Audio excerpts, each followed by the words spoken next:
Hi, good afternoon. Good afternoon to all beautiful people. Ay, maliwanag masyado. Well, anyway, update ko lang. Nakadalang balik kami ngayon sa hospital kanina for laboratory test sa dugo. Kinunan ulit ako ng dugo. And then, ngayon, kararating ko lang, nag-drop lang sa SM, then dumiretso na ako dito. Well, all along, actually, may nakalagay yan sa likod ko hanggang kanina na parang tubo or a draining na nakakabit. Tapos kanina lang tinanggal. Grabe. Kanina lang tinanggal. Parang ginanon. Tapos ang haba is more than or about 1 feet. Ganun kahaba or almost 1 feet siguro, mga ganun. Yun. Then, tinignan ni Doc yung mga gamot ko. Bukod doon sa ini-injection na insulin, wala pala akong gamot sa puro pang BP, puro antibiotics, parang ganun nangyari. So talagang wala akong intake na insulin. Kasi hindi pa ako nagtusok eh. Mula nung lumabas ako. And then, maski oral pala, wala rin ako. But the good news is, nung kanina, yun, nag-162 lang. So yung kahapon 87, hindi ko lang kung ano ba yun, glycemic na parang bumaba yung Well, yan ako. Kita niya. No? Sa lamin.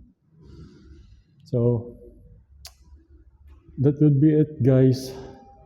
Pero, di ba?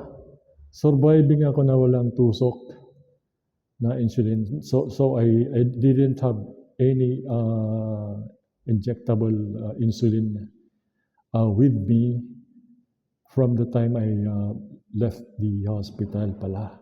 Ganon. Sipin mo yan. So, ganon. So, yun, hopefully magkaroon ulit ng monitor lang. Then, doon sa physician ko, hindi ko alam schedule yun. But, diba, yun yung sinasabi ko eh. So kung the worst, kung malampasan ko man yung injection kung wala, oral lang. Kung sakasakali. Pero wala nga pala akong oral. Papakita ko sa inyo kung makapag-identify kayo ng pang doon. Pang sugar, blood sugar na Parang wala rin eh. So kailangan, inasahan pala ni Doc na nag-i-inject ako. Parang gano'n. Pero, di ba, na-control ko siya. Anyway. So hopefully, makontrol ko siya ng tuluyan, check-up, para at least oral lang. And then I would do the thing that I wanted to accomplish. Na sana, ma-reverse ko para kasabi ni Doc kanina. For life na raw to, na at least intake ako oral or injection through, insulin through injection. So,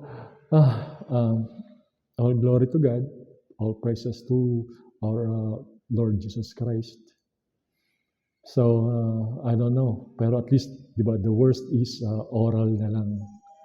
And insulin kung kailangan, pero sa tingin ko, maging oral na lang yan kasi nakokontrol ko. Kalay mo kanina, 162 siya.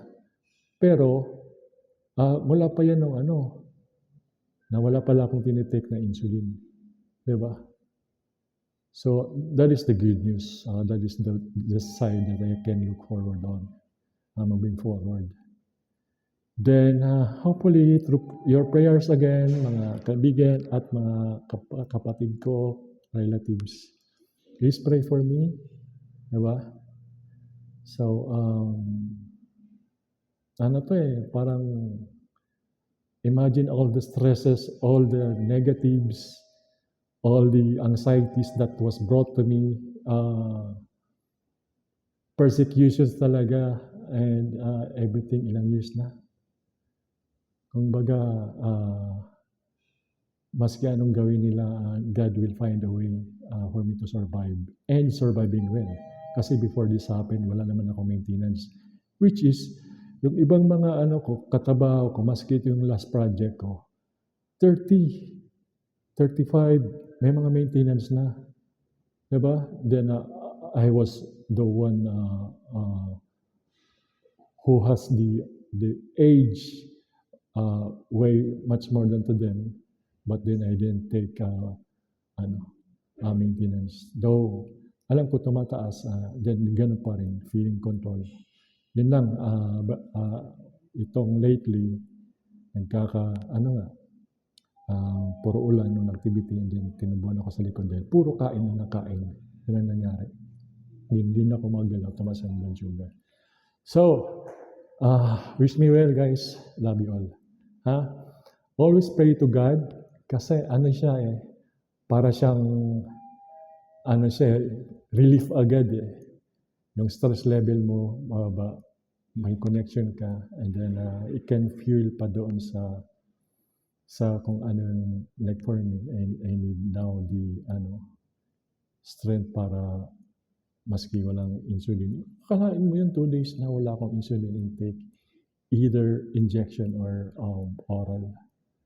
And then, knowing that I just came up from the life-threatening emergency, 1 week lang ang recovery ko. Imagine that, I almost got paralyzed. Ngayon nga, sa kwento ko, wala na, inigas na. Then, yung right side ko almost na then yung psychomotor ko, pananalita ako at that time, hindi na pala naintindihan ng anak ko. But here I am. In the name of Jesus Christ, my Lord, my Savior, our Lord, our Savior. This is His glory.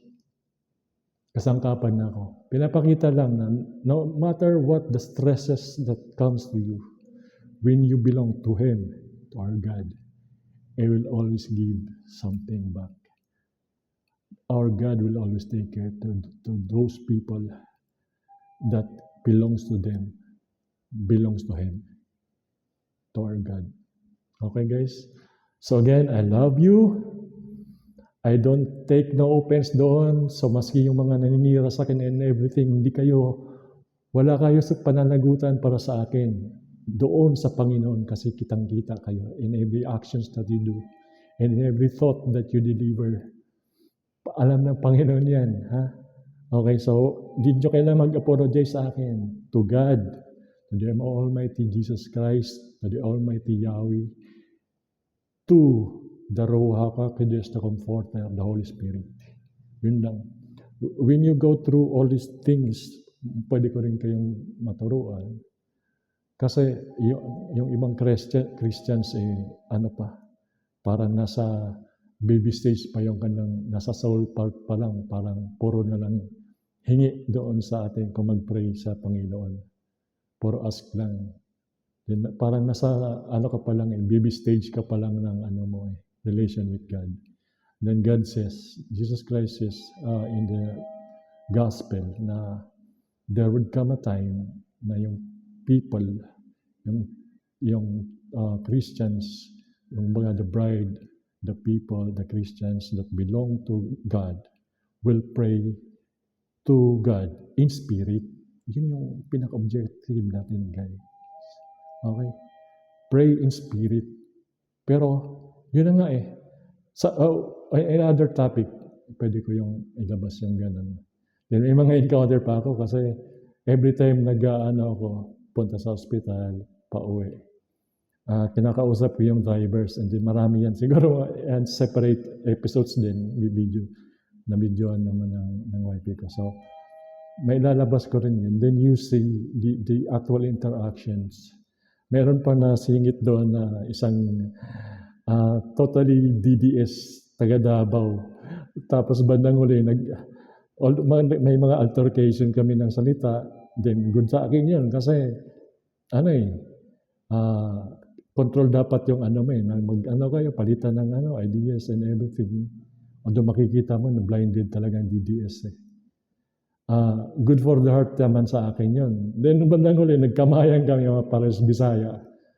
So, kasi taga Davao rin pala siya. Then, I'm from the south also, from Leyte. Then, nagkamayan kami. Bay, good to. Bisag argumento kami. Okay lang. So, di ba? Hi, thank you God. Thank you all. Thank you everyone. Please pray for me. Please, I will pray also to all of you guys. Lahat na sana mapalapit kayo sa Panginoon. Those people who have offended against me, wala kayong pananagutan sa akin. Sa Panginoon. In the end, when your life is cut here in His earth, siya yung kaharap at mag-decision sa inyo. It's not me. So, I'm not a thing that you have to worry on. Instrumento lang ako. Wala kayong kailangan mag-sorry sa akin. Doon na direkta sa Panginoon. Okay? Again, all glory to you, O Lord. I love you all. Take care. Have peace in your life. Have peace in your family and neighbors and your co-workers. Okay? Peace para walang fear, tsaka love para parang yung comfort mo nasa ano ka, cloud nine, hindi ka stressful. Okay? So yun lang guys. That would be it. Have a good day. And everything should be fine. Yung gobyerno natin, di ba? Ngayon, na ano ako minsan sa sa YouTube eh. But I don't want to stick with it going in the news. But you know, going back to my post, makikita mo yung mga old post ko. Sabi ko, kaloko tong Senado na to. At least ngayon, ayan, lumalabas na parang kangaroo court pa rin yan. In the end, kung papatulan natin sila, parang maging na-polish lang yan. So let us be also mature enough to realize that this could end only like in a police case. Puro pangurakot, paporsyento, and everything. Then it will only end to not guilty. Diba? Kasama ng Supreme Court yan eh. Kasi akalain mo majority of the Supreme Court was appointed by Duterte. So, di ba? Alam niya eh, kaya kampante siya eh, nandala siya sa ICC. But that again would be another topic. So I could have something also to look forward on making a video on that. Pero okay na ako. Yan yung brain fog ko ngayon, inom ng gamot, but somehow nagre-recover na kaagad yung ano ko, yung brain functioning well maski dun sa attack na yun. Okay? And I'm strong guys. I'm strong. Okay? Kita nyo, fit yan. Hindi yan nagkataon lang talaga. And maybe God allow it to happen para magiging experience na nasaksihan nyo all through these years or decades. Lalo na yung sa kay Jim Carrey na sinasabi ko. Anyway, again, thank you all. I love you all. Peace be with you all. And take care, everybody. Okay, bye-bye. Love you.